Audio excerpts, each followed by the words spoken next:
Hello everyone. Good morning, good afternoon, or good night, whatever you are and whatever time you are watching this video. I want to do this video because I wanted to summarize a little bit the channeling from the videos. And I want to further explain what I understood. Look, how the soul journey looks more like a pyramid, like this one, that I will explain a little bit, and I'm going to do a PDF information for this so you guys can understand. When we are in the now, we're able to jump in time into any timeline, because this looks like in a spiral from female to masculine to both or to none, from light to dark, from past to future, from physical to spiritual, and so on. The list can go. Every information, when the soul splits in billions of aspects, it represents a code that says human, galactic, angel, elemental, whatever, but at the same time it represents many codes within, that will be, for example, human, Latina, light language speaker, and so many things that will represent these 8. It's me in this form, but I have many others of me that are completely different or alike to what I look like right now, physically, emotionally, mentally, depending on what aspect of me I am tuning in. When we add codes for whatever is needed, we'll have a completely result, even though I look different. But within time, because right here we have the anchor of time, we're going to be able to don't always feel the shift, because in reality I think we shift in every second. Every time we expand and exhale, like when we breathe, we are shifting into a new version of us. But with time, I can able to see that I am completely different from the one that it was a month ago, before that fasting, and a year ago, and 5 years ago, and thank God I'm completely different to the one that I was in years ago. So this is what we're going to do with codes.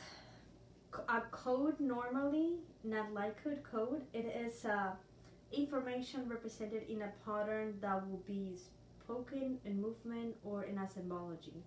We're going to be adding plasmic light in a form of pure source consciousness or unconditional love to have a different result that will be healing, activation, DNA, or anything. First of all, practice with yourself, and then in the degree that you feel comfortable, you're going to be able to be practicing with others. This is what we explained in the other video. Guides were saying to me that chakra system, it should not be observed like vertical, but more like horizontal. So this is what they were talking about, like layers of an onion.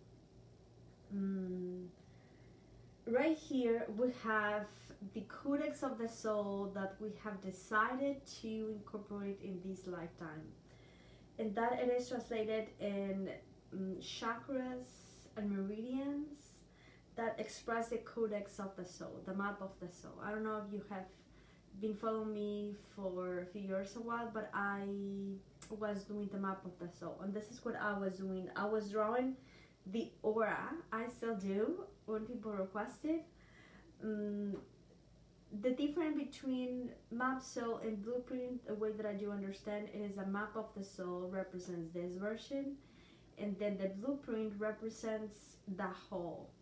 So let's say that the map of the soul, it was just this one, and then the blueprint, it's all this one that I'm going to explain. And it is translated in colors and patterns that sometimes we see, we feel, we vibrate, we know. Sometimes we're completely ignorant about it, but it doesn't mean we don't have them there or everyone else.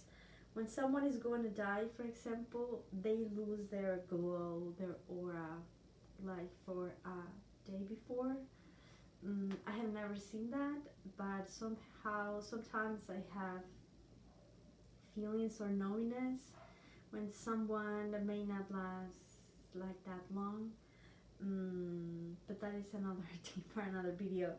So in this energy system, I think through plasmic light and codes of light, we're going to observe that the auric field it is represented the color psychogeometry in the blending of the chakras and the meridians in different colors and patterns. When the root chakra doesn't communicate with the heart chakra, we'll have a disconnection perhaps in the meridian 75. I don't have complete knowledge. You can learn about meridians and chakras if you want to, but it's not needed, because if you know how to source the information to your intuition, that is all that you will need. The second layer, it is, guys explain them in rings or layers or spheres of perception or knowledge. So whatever terminology you feel comfortable with, you can use it. The source ring, it is a regenerative layer we'll have. It holds, let's say, the information that we can access from source. Like sometimes we know things that we don't know how we know them. Like for example, when I started drawing, no one ever teach me how to. I just always knew. It was just part of me. I am an excellent mediator. No one taught me that. I always knew. I'm funny and silly. No one taught me that. I always had that. So let's say that in the source realm you have the lessons, what the soul already had learned, what the soul can access through the source, all the wisdom of the soul. And in the aura we have the information that we are sourcing that is pertinent to this life. And that information is going to be light and shadow all in between. It is the mission and purpose translated in Codex of Light. Purpose, it is the gifts we have here for others that come through authenticity, and mission, it is what we are here to work out on behalf of ourselves and the rest. This is the way that I do understand it. And then we have many missions and many purposes intertwined with two main themes that we have for each lifetime that they change. And then we have the body of light. The body of light, it is sort of the spirit, the divine aspect of us, the angelic aspect where your guardian angel lives. Your divinity, your purity, your holy aspect of you, the saint of you, it's where it will be. You can have ascended masters, galactics, aspects, but they're all going to resonate in this angelic vibratory field, and this is where guides are. Guides are aspect of us, the way that I do understand it, that are vibrating in other timelines, in other aspects. Some of them have parallel timelines and they come and go temporarily, and others are 24/7 in this lifetime and they are vibrating in the spirit realm. The higher self is in all of this. The higher self is the manager of your own empire of the soul, the one who knows it all, the past, the future, the ones who remember he has already experienced all lifetimes. Let me drink. That's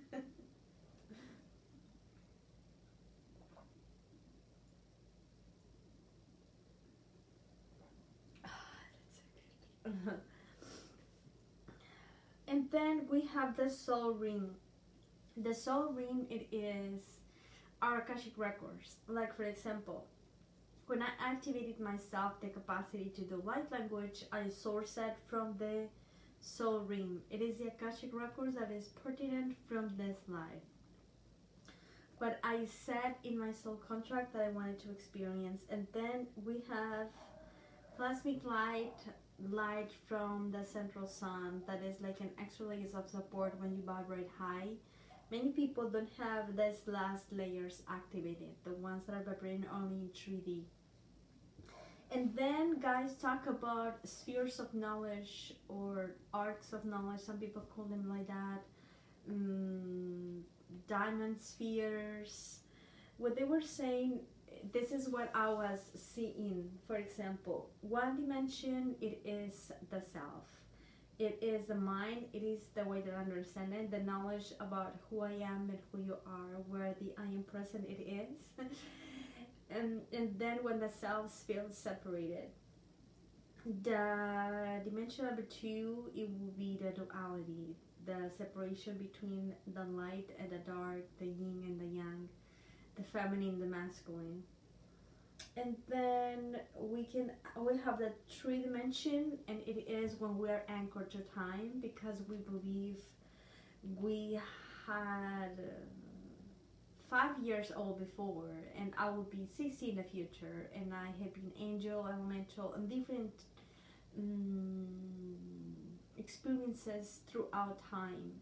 So time, it is a part of the shadow, but it's a tool that helps us to understand the self better throughout time. Like for example, this version of me knows what it feels like to be 5, to be 3, to be 7, to be 12, to be 15, to be 25, to be 35, and now that I am 41. But the aspect of me that has 65 will have more access to knowledge from this version of me, because the anchor of time, it is rearranged in a different form. In other dimensions, they know how to travel in time. They do sort of like a map of the soul, so they can jump in timeline and they can source information from other aspects and merge and blend. But I don't think we know how to do that completely yet. But some people I know that they can download it, because I have talked to them in the sessions. Like for example, one says, I needed to be more expert in computers because I require that for a job interview. And then I look for another aspect of me, a doppelganger, and then I download it from the other aspect. So any information that my soul knows in other timelines, I can source it, and you can do that through codes. You can download whatever, like for example, ask whoever in my Oversoul that knows how to manifest, I want to download that information. Sometimes we're not able to use that information because we don't believe that it is possible. 4th dimension, the way that I do understand it is when I have the perception that is more than my everyday experience. Is when I can jump and then access many other source of knowledge. 5th dimension, the way that I do understand it is a completely constant emanation of love. The best way that I can describe it. And then we have 7, that it is when the soul loses the perception of me and separation, and then I begin to be we. Is where collectives, and therefore we have different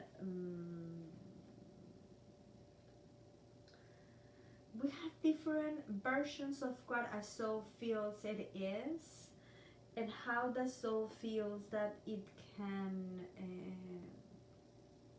engage within the matrix and the other aspects of the self.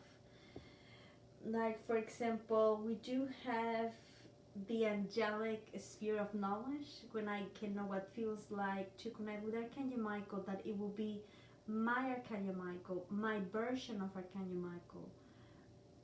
From the soul that I connected to him, it is because I am part of him and he is part of me.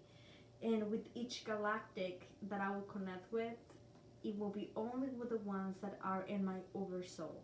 No one connects with anyone outside of the Oversoul unless it is an agreement to work together, as far as I understand. And then we also have the sense of separation between the feminine and the masculine, and probably both or none, the Holy Spirit, and many other spheres of knowledge that we can source information with. So this is what we're going to do. For example, if you have a client, and then, or you're doing session of yourself, and then you would like to have knowledge about the actuary as well, you needed to look for the sphere of knowledge of them within your own oversoul, and then access through codes, through light language, the movement, and then whatever information it will come through will be always for the highest good, because it's another aspect of you. And if you ever have to connect with any shadow aspect, it is because it must be a benefit for both. At least this is the way that I don't understand it. And then I did another I'm gonna do a better drawing, but I just did this like a minute ago. This is how the soul, the oversoul looks like to me, kinda. It is the higher self, but in reality the higher self, it's all. It's shadow, it's light, it's masculine, it's feminine, it doesn't have race, but it's all races and everything. And then the first splits are angelic versions, and then it splits in galactic aspects, and then the ascended aspect of the soul that are the ones who vibrate higher, and then in light, all kinds of varieties in between, and then shadow. But this shadow is going to be equally to that one. Like for example, the first time that Archangel splits, it needed to have an opposite in the shadow of light. This is not to seed fear on each of you, but it is because the higher that you go, the more visible the shadow it is. But the more knowledgeable you are not to choose shadow aspects, because it is like pointless. I think the higher timelines, in the highest dimension that someone decides to explore the shadow, I do believe it is in the sixth dimension, and it is entities that decide to explore the shadow by choice. But I don't believe hell it exists. I think it's all prefabricated by religion. Sometimes those evil spirits are just programs like in the Matrix that come to teach you a lesson, maybe that you don't have to be afraid of them, and then they are going to be able to be transforming a different energy pattern that it is more balance.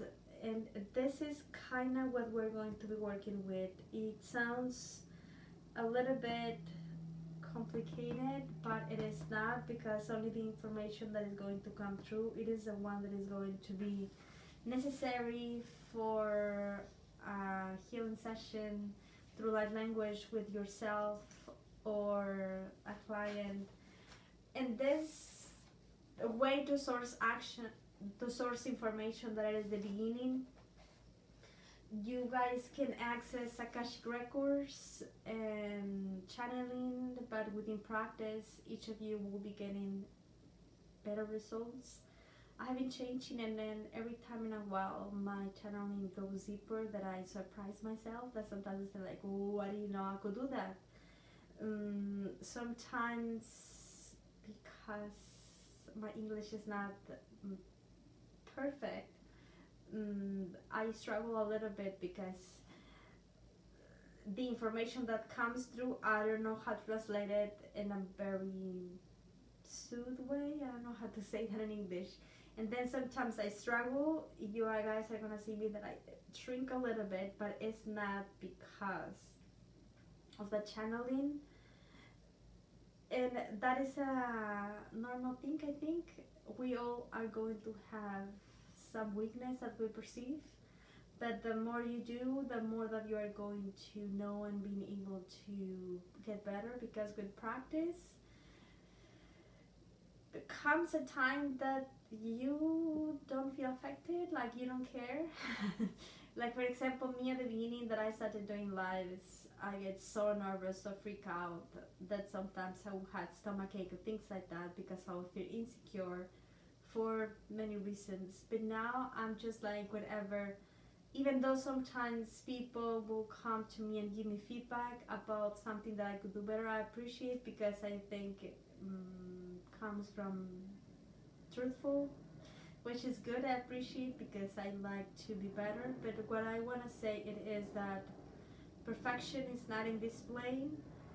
Don't get fixated ideas about how it must be.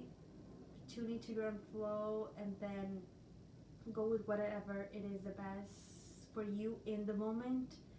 If you cannot access something, it is because it may not be needed, or it will come in a different form. But whatever that needs to come to us is going to be given in whatever way or form that it must be shown to you. Like, for example, one day I was so sad, crying like peeling onions, and I asked for a proof of fate, and I was crying like, if someone is listening to me, please, please, please, please, please. Obviously I was not connected. I didn't know how to get that proof of fate. And then I saw Melchizedek, like for 2 seconds. Heaven supports me, my guys, I don't know why. And then like for 2 or 3 seconds, I saw this image in the light with my physical eyes. When my third eye, it was not that open, and for me, I started crying, and then I feel so stupid because I was asking for a proof of faith when it was not even necessary. But I don't know why you guys gave that to me. And then when I was tired of crying, I fell asleep. And then I realized it was not enough to be that childish. But I mean, one way or another, we all learn for all things. So the channelings that I am in the course, they may have been a bit intense. They have been for me.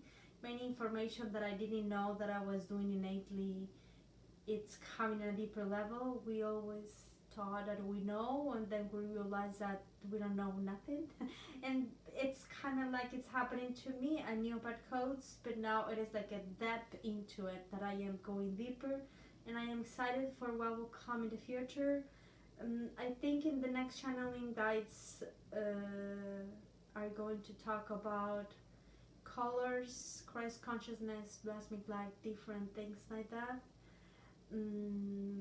What plasmic light it is a higher light, the way that I do understand it, that comes to recalibrate and support the technology of the self, so it can upgrade itself. So it's a good thing. Why the reason why we may feel tired, drained, it is because we either don't have the willingness and the openness to integrate that light. And then too much light, it feels like if you request each meal in the restaurant and the menu like 45, and then you want to eat them all, it feels like too much. And then we have like stomach ache, like, oh, it was a lot of food. So this happened with light. It was a lot of light when sometimes we are not there yet, and then it feels like a struggle in the body and many things. So this is what I think we are going to be working all the rest of this ascension process, going into layers, working with the body so the body accepts the light, and then we can ascend whatever way or form that feels guided to us. And I think this is it for today. Again, if you have any questions or anything, I'm gonna try to draw this in a better way. And then send it like in a PDF or anything during the course. But once again, if you guys have any questions, contact me. But I think this information can be used in whatever way that feels pertinent for the self at the moment. Thank you so much. Bye bye.